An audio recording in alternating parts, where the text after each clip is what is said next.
Bonjour, bonjour à tous et à toutes. Eh oui, les cloches de Sainte-Foy sonnent, c'est dimanche. C'est le 4e dimanche de Carême. Et moi, le Père Hugues, je suis heureux de vous retrouver et de pouvoir vous parler parce que c'est dimanche, que je sais que cependant beaucoup d'entre vous êtes confinés chez vous, mais nous sommes ensemble pour prier. Le 4e dimanche nous offre un évangile formidable, la guérison de l'aveugle-né. Nous allons écouter d'abord cet évangile et puis après je tâcherai de vous en parler, de faire une méditation en quelque sorte. Écoutons donc cet évangile.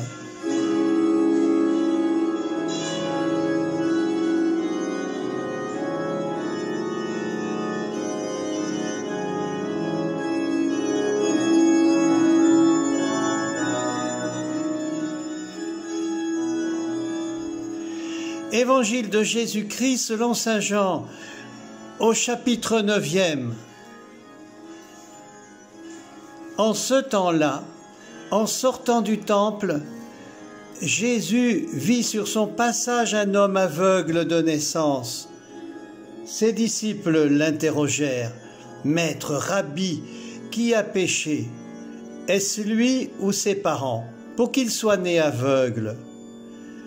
Jésus répondit: « Ni lui ni ses parents n'ont péché, mais c'est pour que les œuvres de Dieu se manifestent en lui.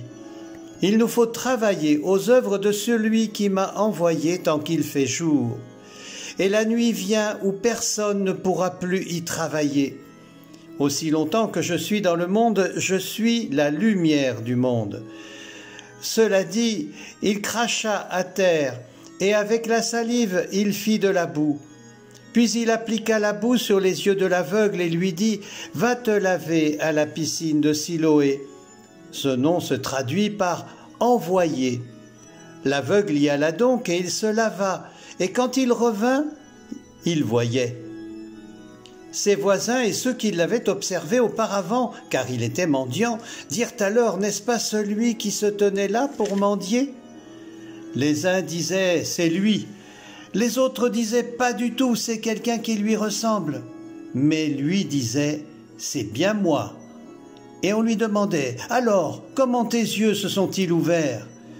Il répondit: « L'homme qu'on appelle Jésus a fait de la boue, il me l'a appliqué sur les yeux, et il m'a dit: « Va à Siloé et lave-toi. » J'y suis donc allé et je me suis lavé. Alors j'ai vu. Ils lui dirent: « Et lui, où est-il » Il répondit: « Je ne sais pas. » On l'amène aux pharisiens, lui, l'ancien aveugle. Or, c'était un jour de sabbat que Jésus avait fait de la boue et lui avait ouvert les yeux. À leur tour, les pharisiens lui demandaient comment il pouvait voir. Il leur répondit: « Il m'a mis de la boue sur les yeux et je me suis lavé et je vois. » Parmi les pharisiens, certains disaient: « Cet homme-là n'est pas de Dieu, puisqu'il n'observe pas le repos du sabbat. » D'autres disaient: « Comment un homme pécheur peut-il accomplir des signes pareils ?» Ainsi donc, ils étaient divisés. Alors il s'adresse de nouveau à l'aveugle: « Et toi, que dis-tu de lui, puisqu'il t'a ouvert les yeux ?» Il dit: « C'est un prophète. » Or les Juifs ne voulaient pas croire que cet homme avait été aveugle et que maintenant il pouvait voir.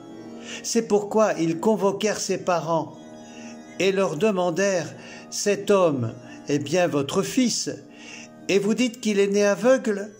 Comment se fait-il qu'à présent il voit ?» Les parents répondirent: « Nous savons bien que c'est notre fils, qu'il est né aveugle. Mais comment peut-il voir maintenant? Nous ne le savons pas. Et qui lui a ouvert les yeux? Nous ne le savons pas non plus. Interrogez-le, il est assez grand pour s'expliquer. » Ses parents parlaient ainsi parce qu'ils avaient peur des Juifs. En effet, ceux-ci s'étaient déjà mis d'accord pour exclure de leurs assemblées tous ceux qui déclareraient publiquement que Jésus est le Christ. Voilà pourquoi les parents avaient dit: « Il est assez grand, interrogez-le. » Pour la seconde fois, les pharisiens convoquèrent l'homme qui avait été aveugle et ils lui dirent « Rends gloire à Dieu, nous savons que cet homme est un pécheur. » Il répondit « Est-ce un pécheur? Je n'en sais rien.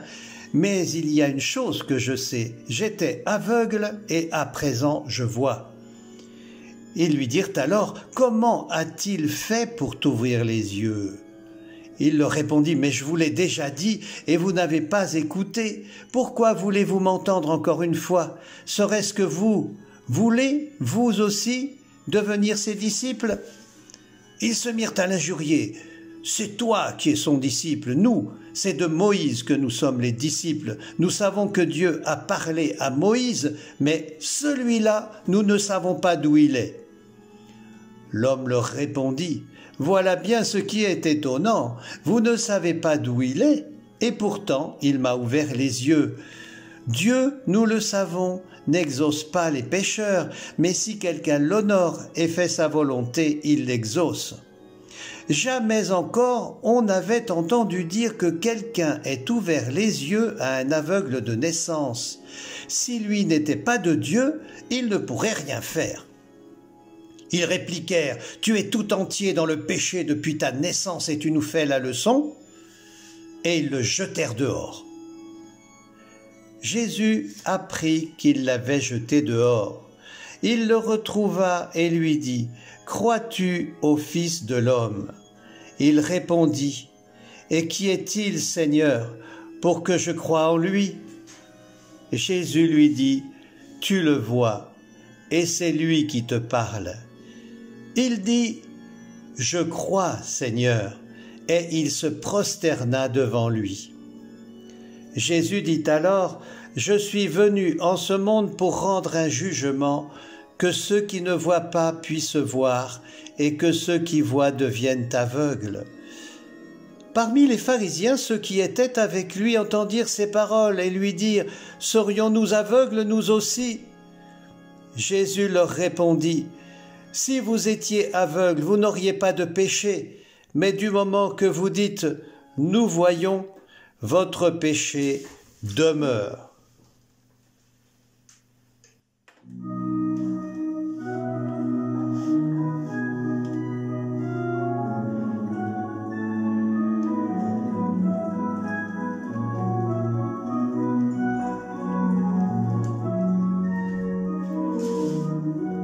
Frères et sœurs, voici donc ce temps d'homélie du 4e dimanche de Carême.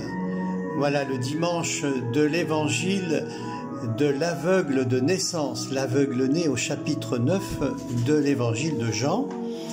Dimanche dernier, nous avions le chapitre 4 de cet évangile de Jean avec Jésus qui rencontre la Samaritaine au puits de Sychar, le puits de Jacob.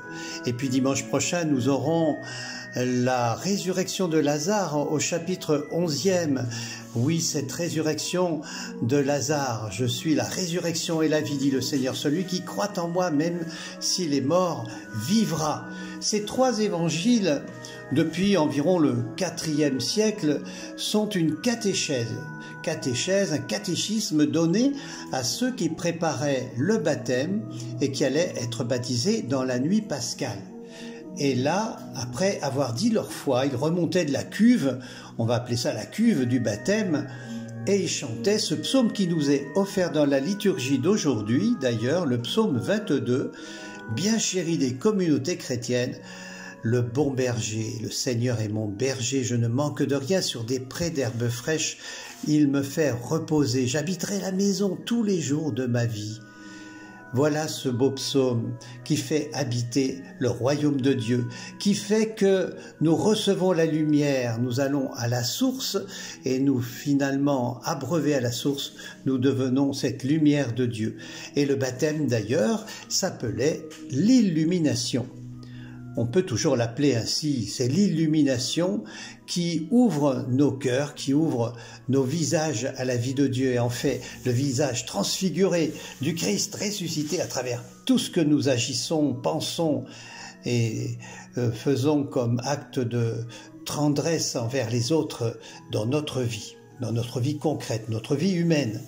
Et d'ailleurs, dans la veillée pascale prochaine, nous devrons redire les promesses de notre baptême. Évidemment, ça sera peut-être difficile, il n'y aura peut-être pas de veillée pascale, mais chacune d'entre nous, on va être invité vraiment à redire notre foi, la foi dans ce Christ qui illumine nos vies. Nous sommes plongés dans la vie du Christ, mort et ressuscité. Le chapitre 9 vient après le chapitre 8. Facile, me direz-vous, n'empêche que dans le chapitre 8, Jésus nous dit qu'il est la lumière du monde. Celui qui vient à ma suite ne marche pas dans les ténèbres, dans la noirceur, mais à la lumière de la vie. Cette lumière. Oh, l'apôtre Jean, l'évangéliste, nous en parle beaucoup. La lumière, la vue, pour lui c'est essentiel. Il est un témoin oculaire, celui qui a vu. Et il nous renvoie, avec le début de son évangile, son prologue, au commencement, dit-il, il nous renvoie en fait au début de la Bible.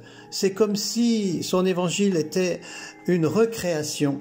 Rappelez-vous la Genèse. Dieu dit, les premiers mots de Dieu, que la lumière soit. Et la lumière fut. Dieu vit que la lumière était bonne, et Dieu sépara la lumière des ténèbres. Dieu appela la lumière jour, la ténèbre nuit. Il y eut un soir, il y eut un matin, et ce fut le premier jour. Eh bien Jean, lui, il va nous le redire ça d'une autre façon, d'une façon, on va dire, christique. Ah, c'est un grand mot. Oui, la lumière brille dans les ténèbres, dit-il, mais les ténèbres ne l'ont point comprise. Il y eut un homme envoyé de Dieu, et son nom était Jean. Il vint en témoin pour rendre témoignage à la lumière, afin que tous croient par lui. Il n'était pas la lumière, mais il devait rendre témoignage à la lumière.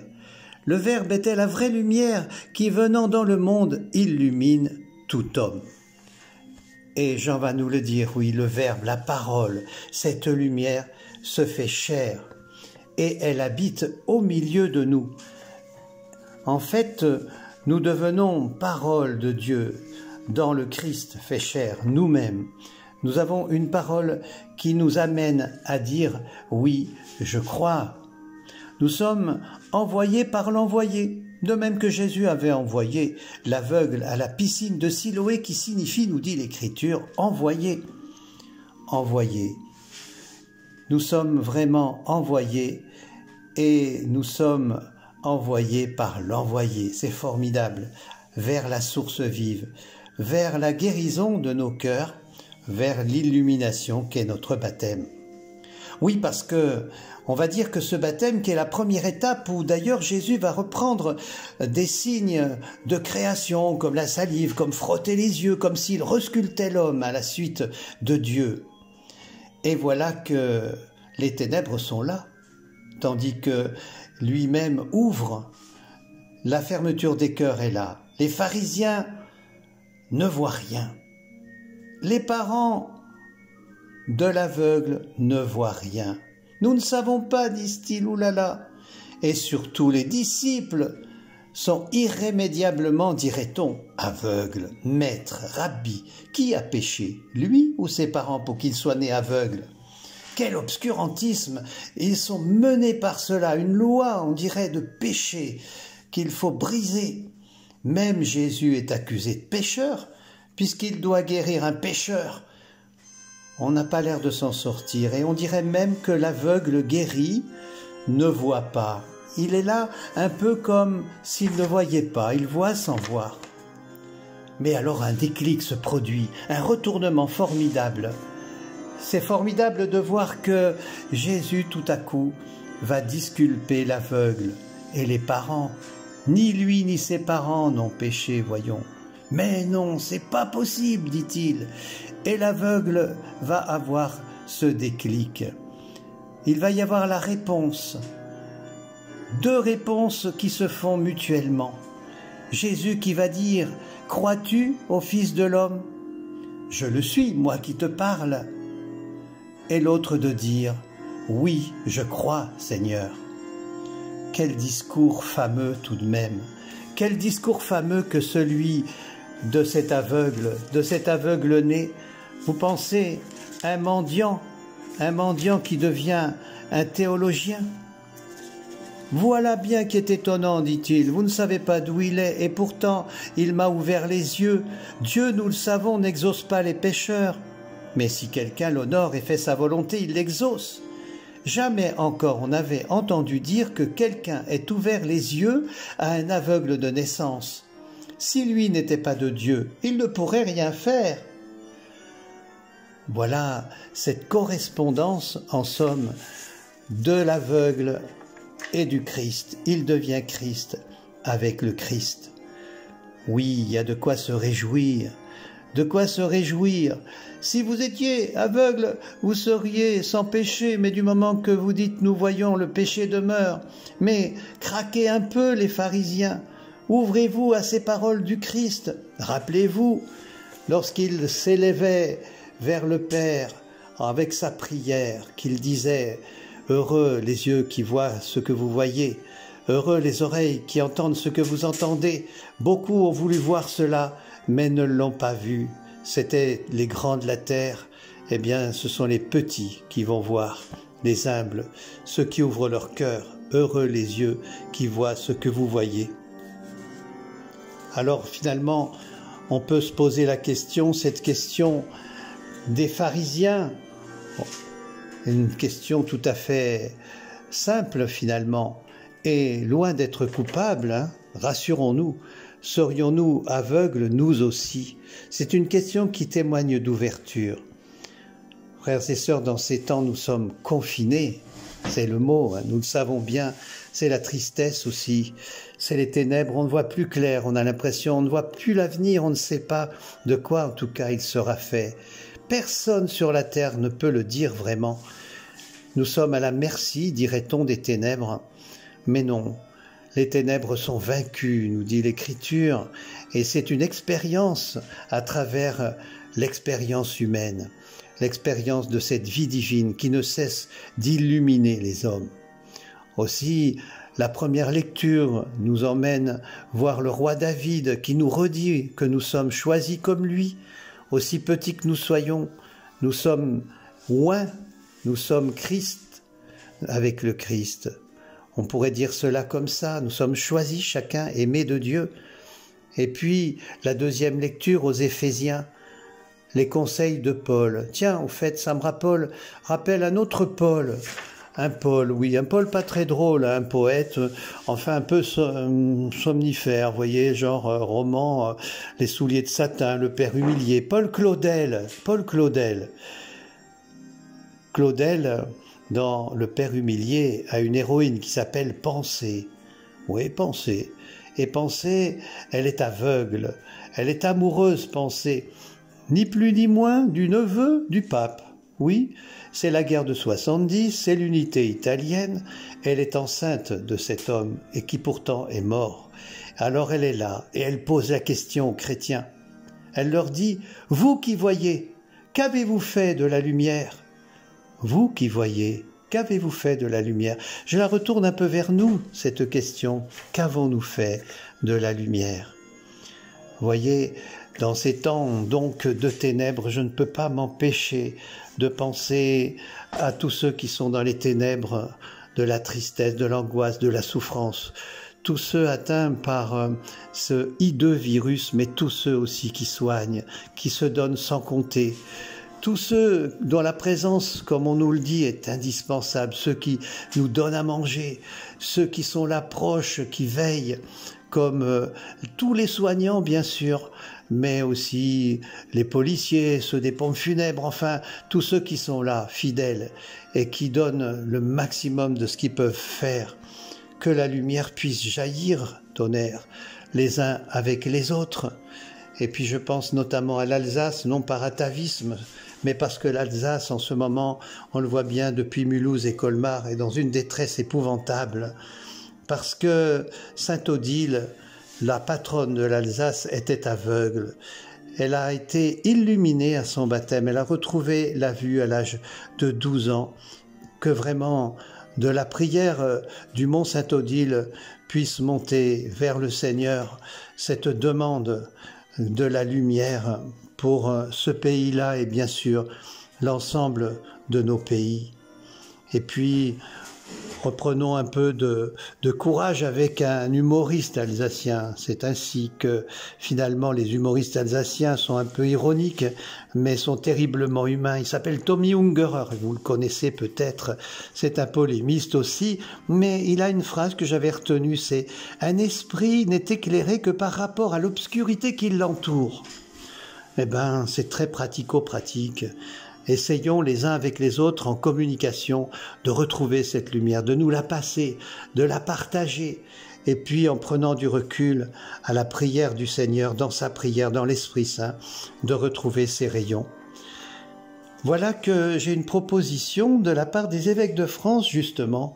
Le 25 mars, jour de l'Annonciation, ils nous invitent à 19h30 à mettre des bougies sur nos fenêtres dans tout le pays pour illuminer la France. C'est la fête des Lumières à Lyon, mais ils étendent ça à toute la France, croyant ou non, que nous nous illuminions les uns les autres. C'est une belle idée, n'est-ce pas? Et puis ils demandent d'ailleurs aussi que les cloches sonnent à ce moment-là pendant 10 minutes pour que se partage ce message comme une bonne nouvelle. Alors en ce dimanche de l'aveugle de naissance, naissons à la lumière en effet, renaissons sans cesse à cette lumière, nous les illuminés. Et je vous souhaite le meilleur dimanche possible, si c'est possible bien sûr, mais en tout cas beaucoup de confiance, beaucoup de courage et beaucoup d'espérance.